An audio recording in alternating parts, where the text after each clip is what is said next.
Hey y'all, welcome back to my YouTube channel. Today we're going to be talking about Sam and Max, one of my favorite franchises of all time. I mean, they're canonically fruity and it's Pride Month, so you get to hear me talk about them incessantly. Yeah, so, I took a look at those two and went, yeah, I'ma psychoanalyze them. And I sure did. Besties. And oh my goodness, do they ever have separation anxiety, in my opinion.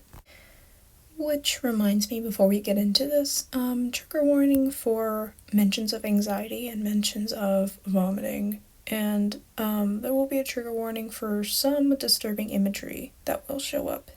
It's Sam and Max. Prepare yourselves. So, basically, the outline is I'm going to be psychoanalyzing Max first, and then I'm gonna psychoanalyze the crud out of Sam. Let's go.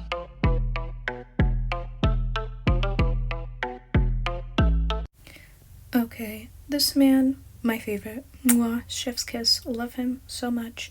But bro has some separation anxiety. For real. But he's just a sociopathic bunny. You shouldn't be taking this so seriously. Oh my goodness, you're so cringe. You're so. Hush. I am going to make it make sense. Okay, so first piece of evidence I have for Max having separation anxiety is this episode of the Supermax Freelance Police show. Highly recommend you watch it. Great show. Basically what happens, for context, is Sam and Max both go to Loveland, which is like a love-themed amusement park. Max immediately gets separated from Sam and gets stuck on a ride, and he does not vibe. He kind of loses it. So without further ado, I'm gonna roll the clip. It's the funnel of love. Well, what do you know? The funnel of love. Sam, make it stop! Hold tight, Max. Sweetie.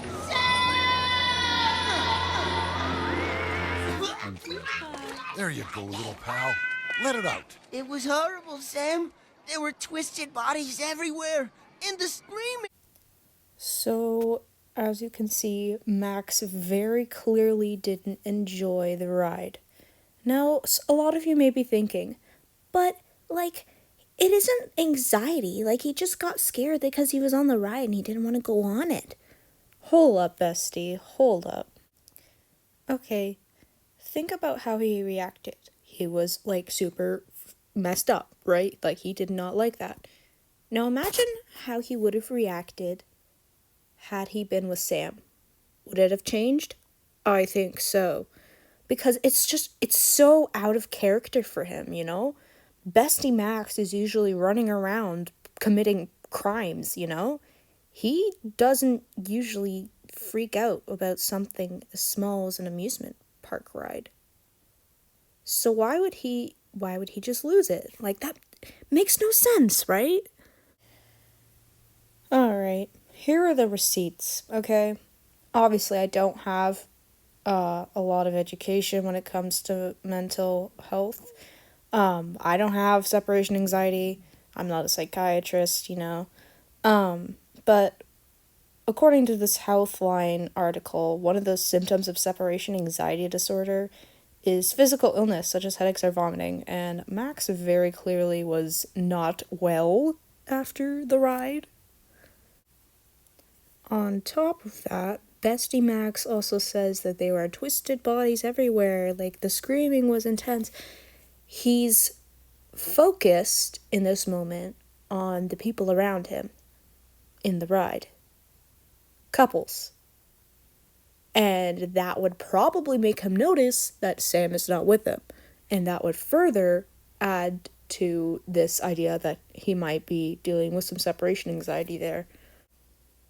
Also, when he's on the ride, he repeatedly calls for Sam, meaning that in this moment of need, he's looking for Sam as his safe person, as his safe place. So, the next scene, I think, really amplifies the fact that Max might have separation anxiety is episode 20. Basically, in this specific part, Sam introduces himself to Miss Honey Bunny. I think that's her name. I don't know. And Max immediately does not like her. He is, like, kind of jealous. We're kind of getting the vibe that he doesn't like how chummy Sam is getting with her. And so he gets, like, I guess, territorial in a sense. Does not like that. So I'm just gonna roll the clip. Well, hello there, Honey Bunny. Gee, Sam, aren't we being a tad familiar? That's her name, Onion Head. She's the new temp the geek hired to screen her calls and salt her food and to facilitate this macho spy guy moment. You really should have that Twitch looked at. So very clearly what we can see is Max was not having any of the fact that Sam was putting his attention toward Miss Honey Bunny. Even after Sam reiterates that, hey, that's just her name, he still is like, I don't think so. Nope. Something smells fishy here. Now, I can already smell the people going, oh my goodness, this is just jealousy. You're very clearly overplaying it. That is not correct. However, based on what I can gather, and correct me if I'm wrong here, but jealousy stems from insecurity. From what I can tell here, Sam was talking to Honey Bunny, and Max probably got the idea that, hey, he's getting a little chummy with her. I don't think I like that. Why didn't he like that? Probably because he thought that she was going to take him away from him. Does that sound illogical? Absolutely. But did it make sense in his mind? Probably, because that's the kind of crud anxiety does to you, you know? That kind of separation anxiety, that kind of insecurity turned into jealousy, and that's why he could not handle Honey Bunny being there. Okay, this one right here, this is a biggie. Prepare yourselves. Essentially, what's going on here, for context, is Sam and Max get a little silly and goofy with a time machine, and they kind of mess up the timeline. Yeah, Spider-Man No Way Home spoilers, but it's giving Peter Parker. Yeah, so essentially that's what happens. But then when they go back to the present, all of a sudden Sam's gone and Max goes ape. Shoot. He loses it.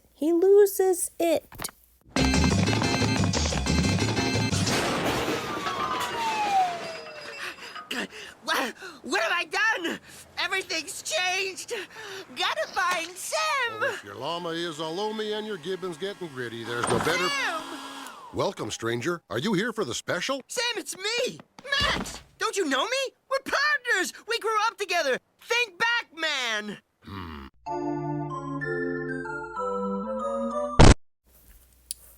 Okay, you cannot tell me that was not a functioning panic attack. Let me explain to you why. As someone who has had a functioning panic attack before, I can tell you what it's like. Basically what happens is you still get that horrible loss of breath, being unable to breathe very well, but you can still, like, manage to do things. You can still manage, for me it was still being able to manage to walk to my locker and unlock it. So what I see with Max is he still manages to, get into the alleyway, and he still manages to coherently be like, okay, I gotta find Sam, I gotta figure out what's going on, but he's, freaking out, he's hyperventilating a little bit, and that could be because he was just running, but I noticed that it stops, as soon as he hears Sam's voice, he stops hyperventilating. So it feels to me like Sam's voice is what calmed him down, and he was able to, ground himself off that functioning panic attack. And usually functioning panic attacks, at least for me, they didn't last that long.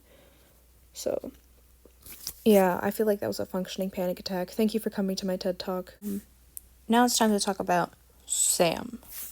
You was at the club, So to start this off, we're going to go, instead of with the show, we're going to go into the games. Now, the specific game I'm going to be talking about, and I know you guys you guys probably saw this coming, was they stole Max's brain. Or the entire plot is literally the fact that Max's brain has been stolen and Sam needs to try and get him back. So Sam spends a lot of the time without Max. Let me tell you, as soon as Sam finds out that Max's brain has been stolen, he goes cray-cray. Oh my goodness, his personality is a full 180. Full stop, Dua Lipa, full 180. Did a full 180, crazy. Like I'm talking, he becomes violent, ruthless. He is hell-bent on finding out who did this to Max, how to get Max back. And literally, like, you try to interact with anything during the game, he'd always be like, oh, if only Max were here, it'd be more fun if Max were here. Max is the only thing on his mind, and this is completely off-brand for Sam, this kind of behavior, because usually Sam's a very, like, go-with-the-flow type of individual, kind of like a chaotic neutral, but this time, oh no, he takes charge, and he takes charge hardcore. And oh, looky here. Basically, what's going on is Sam's separation anxiety is going off the charts because the worst thing that could happen to him has happened. Max is, like, totally not okay. And, if you feel even more threatened, that anxiety can quickly morph into anger. So he is using anger as a way to express his anxiety, especially, like, his separation anxiety from Max. Another sign that I think Sam has separation anxiety comes from episode 3 of the show, and for context, basically what happens is Max does not want to go back home with Sam. He has just been crowned king of these people, and he, let's just say Sam doesn't react very well to it. Go on, tell him about the leaving and everything. If it's just the same to you, Sam, I'd rather stay here with me as king and you as my loyal lackey and food taster.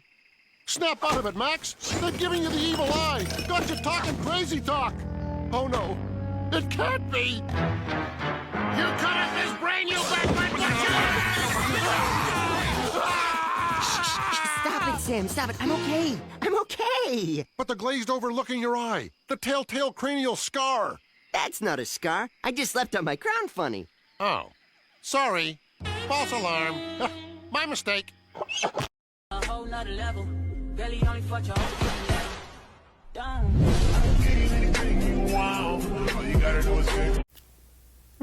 That clip speaks for itself. That was clearly Sam coming to the conclusion that he'll never be able to see Max again, that their lives are going to change drastically and they're going to drift apart somehow.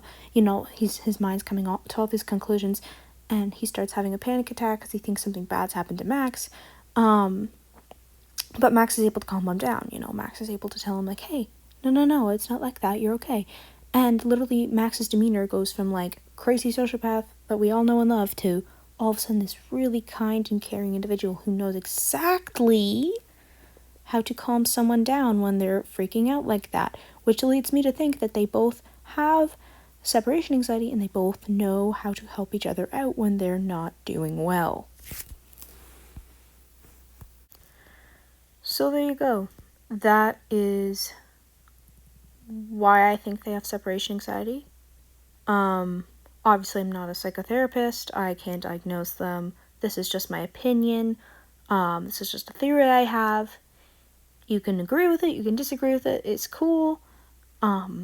Remember that you're worth it, and if you are struggling with any form of anxiety, I am totally here for you, bestie. Love you, you're doing a great job, okay? Yeah, have a good day or night, wherever you are. And thank you so much for watching if you made it to the end of this vid. I love you.